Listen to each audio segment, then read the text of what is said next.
Douglas Herbert, our international affairs commentator, joins me on set. Hi, Doug. How are you? I'm good. Now, so this was the fourth such exchanges since the ceasefire took effect just under 2 weeks ago. And today it seemed to go a lot more smoothly than last Thursday, didn't it? Yeah, look, a stark contrast with those chaotic scenes where the hostages were paraded in many cases in front of, masked, armed Hamas fighters and crowds of civilian Palestinians watching them as objects being traded, and Netanyahu and other Israelis raised a lot of objections, what they called, the severity, the propaganda, the use of the hostages as weaponized propaganda tools for Hamas, as they saw it. Look, we're entering a new phase here. Yeah, it was a smoother transfer. To date now, you've said there have been 4 separate batches of hostages released. In the first phase, that's what it called for, regular intervals of hostage releases. 33 are to be released altogether in this first 42-day phase. So far, we have seen 13 hostages released altogether, which means that technically 20 are remaining. It's important to note these are Israeli and Israeli foreign hostages as well, but not the Thai nationals. They're not included in this count. They were not included in the terms of this ceasefire agreement. It was unscheduled. So these are basically 20 now Israeli hostages remaining. Now, according to Hamas, 8 of those are presumed dead, or they told the Israelis 8 of those are dead, so they would be bodies being returned, not living hostages. And Israel has, basically not disputed that number. It believes also 8 of them would be dead. So until now, we've had Israeli forces. We've had a ceasefire, but not a permanent one. We've had Israeli forces withdrawing from populated areas to border areas, but they aren't gone from Gaza by any means. And we have had a surge in aid into Gaza, flowing into Gaza, the number of trucks. What we haven't had, and this is where it's going to get tricky now, right? In the next few days, on the 16th day of this first phase, you're going to have the start of negotiations on the second phase, right? Mm-hmm. And the second phase is going to be perhaps the much heavier lift. It's going to call for not just a complete ceasefire, but a permanent ceasefire, an enduring ceasefire, unended, limitless.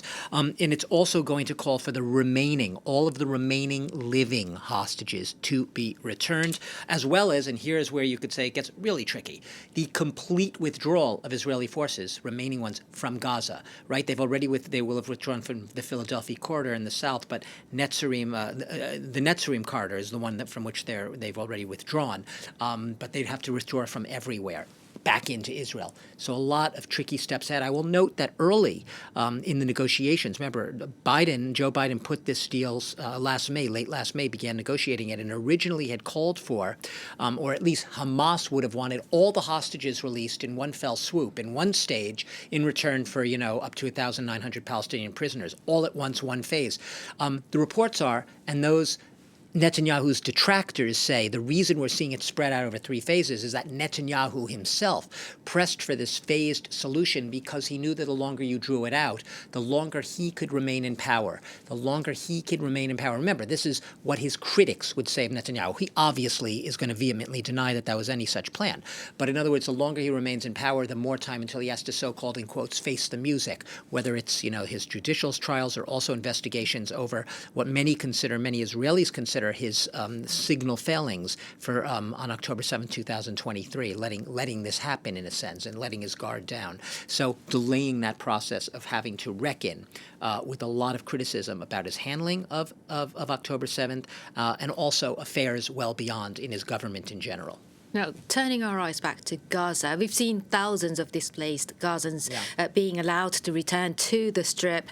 Many want to rebuild Gaza, of course, but Donald Trump, for instance, recently called on Jordan and Egypt to take them in en masse. How do we interpret his comments? Yeah, this was a suggestion. What Trump did, let's put first what he said. What Trump said, he floated the idea last month. Remember, there's about estimated 2.3 million pre-war population of Gaza, right?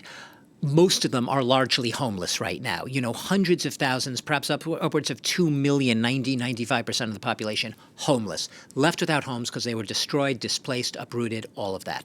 Donald Trump has basically said he's called Gaza a demolition site. And he has said, we should just basically clean out the whole thing. Those were his words, just clean out the whole thing. So basically considering Gaza essentially a garbage dump of homeless human beings and saying, get them out, push them out, and ask Egypt and Jordan to go. Now, Egypt and Jordan, but not just. We've had powerful Arab nations, Egypt, Jordan, Saudi Arabia, UAE, Qatar, Palestinian Authority, and the Arab League all saying absolutely not.